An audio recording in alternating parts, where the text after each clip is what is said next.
السلام عليكم ورحمة الله وبركاته، كل اخواتي وحبايبي الغاليين. يا رب تكونوا في احسن حال وفي اتم صحة. النهاردة ان شاء الله الوصفة بتاعتنا حاجة حلوة كده، وحاجة بقى لزوم الدفا بقى في الشتاء.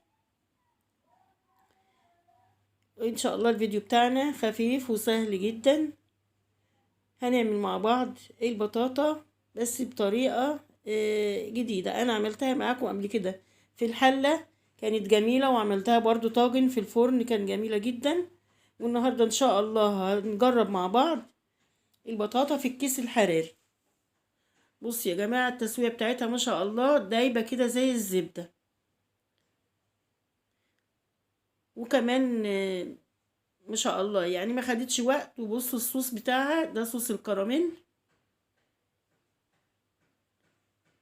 يعني الحقيقة ما شاء الله كان زي العسل.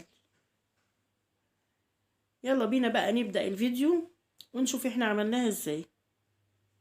بسم الله. اولا البطاطا معايا بأي كمية انت عايزاها.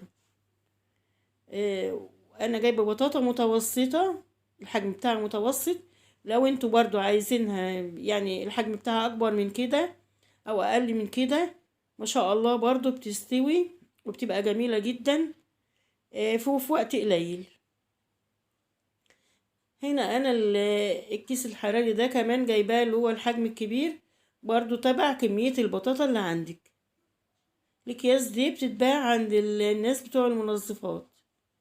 البطاطا طبعا معايا مغسولة منضفاها كويس. بدأت ارصها في الكيس الحراري بطريقة عشوائية عادي، يعني مش لازم ترصيها يعني ترتبيها. قلنا طبعا انت بتستخدمي الكيس تبع كمية الكمية اللي انت هتستخدميها من البطاطا، يعني اللي هتعمليها من البطاطا. بعد ما رصيتها بقى في الكيس كده، هبدأ ان انا هنا معايا كوباية كبيرة من السكر.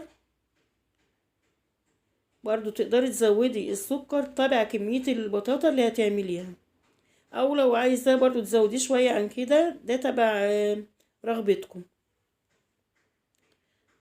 بس وكده قفلت الكيس. الكيس طبعا بيبقى معاه شريط كده بتربطي بيه.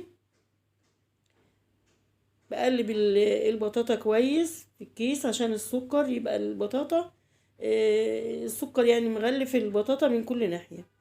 وبعد كده بعد ما ربطت الكيس بعمل فتحات كده بالسكينة، فتحات بسيطة كده كتهوية عشان الكيس ما يفرقعش مني في الفرن. ما بضيفش معاها مية ولا اي حاجة في الصينية، انا حطيتها في الصينية كده عادي بالكيس زي ما حضراتكم شايفين كده، ودخلتها الفرن على درجة حرارة متوسطة. وبعد كده اختبرتها طبعا من بره قبل ما افتح الكيس، لقيتها ما شاء الله التسوية بتاعتها جميلة جدا. خدت معايا تقريبا نص ساعة، يعني نص ساعة وخمس دقايق، يعني وخمس دقايق، يعني مش هتزيد عن كده ان شاء الله. وبصوا بقى التسوية بتاعتها ما شاء الله جميلة جدا، والله كان دايبة وزي الزبدة وزي العسل. واللي نازل في الصينية ده صوص الكراميل. اتمنى يكون الفيديو عجبكم، والقاكم بخير مع فيديو جديد ان شاء الله.